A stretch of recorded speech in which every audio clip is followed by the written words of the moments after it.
Kokomi is not just a healer. But before we get into the reasons why she is actually viable, let's discuss why she isn't well received by the community. The main reason why people aren't that hyped for her is because she is a 5-star healer that is in a weird spot in the current meta. As a healer, she competes with Chi-Chi, Jean, Bennett, and Deonna. As we all know, healing isn't actually as important as damage because most of the time, we don't need the extra healing. This is why Bennett is currently the most used character, mainly because he offers more than just healing. As a DPS unit, it's obviously unfair to compare her with other hypercarries like Xiao, Ganyu, Hu Tao, and Ayaka due to her inability to crit. So what exactly is her role aside from healing? Her ideal role is being an enabler, which means she stays on the field most of the time while she is supporting other off-field damage dealers to do more damage. She's the one on field 90% of the time but not necessarily dealing the most damage among the party. Currently, the most commonly used enablers in the game are Childe and Sucrose, while Childe being the most used as an enabler and DPS.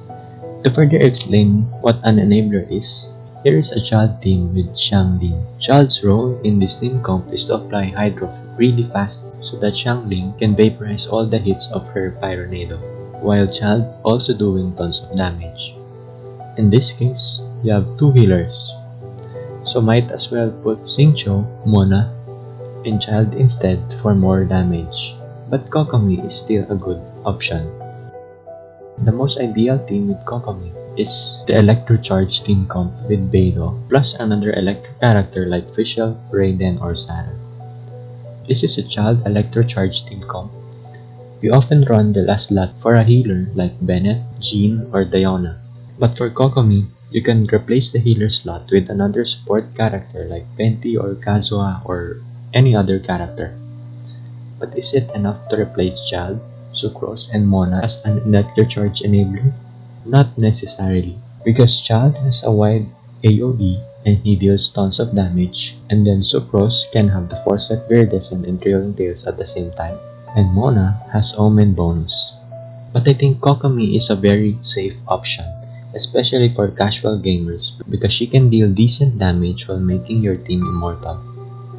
You don't need to worry about Kokomi being single target because her elemental skill can do AoE Hydro application. Although it's relatively slow, it's still quite good. Another team for Kokomi is a priest team with Rosaria or Kaya. Although Rosaria works better in this case because Kaya's burst is short range. The advantage of running this team is that you can run Xingqiu with your Pyro DPS like Hu Tao, Diluc, or Yanfei since the Spiral Abyss requires 2 teams each run. For the artifacts, although it's quite tempting to farm for the Maiden Beloved set, it's not ideal anymore once you get in the late game in AR 50 to 55 because you really don't need too much healing. If you want to make the most value out of her, you can give her the 4-set Tenacy, which gives 20% attack to other characters every time her elemental skill hits an opponent. Her passive skill gives her elemental skill 100% uptime if paired well with her ultimate ability.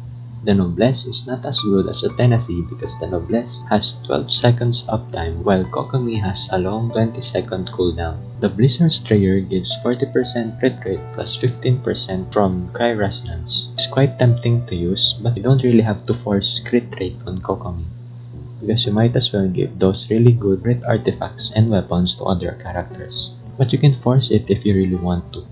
For the stats, you either want either of the following.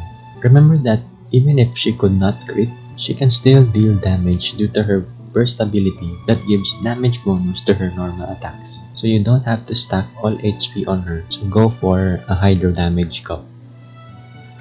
For a 3-star weapon, the Trailing Tails of the Dragon Slayers would be really good on her because of the HP main stat and the passive that gives 48% attack to your teammates.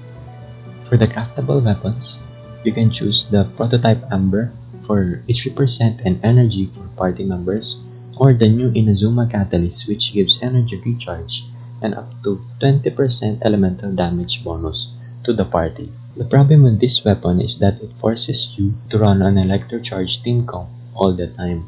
And obviously, the 5-star Catalyst Everlasting Moonglow will be the best for her. Don't be discouraged from pulling for her just because other people say that she is not worth pulling. This is just a game, and games are meant to be enjoyed.